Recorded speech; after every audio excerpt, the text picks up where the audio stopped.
Saudara Presiden Joko Widodo mengaku tidak punya wejangan atau pesan khusus untuk putra sulungnya Gibran Raka Buming Raka yang merupakan calon wakil presiden nomor urut 2 yang nanti akan mengikuti debat Pilpres.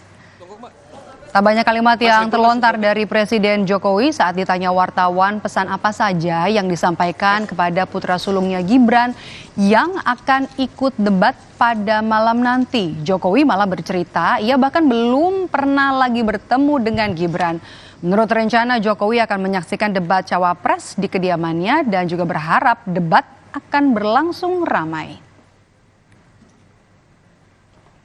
Ya mau debat ya silahkan debat. Gimana? Enggak, biasa aja. Dari Bapak ada masukan buat Mas? Apanya? Enggak ketemu, enggak pernah ketemu. Ketemu aja enggak pernah.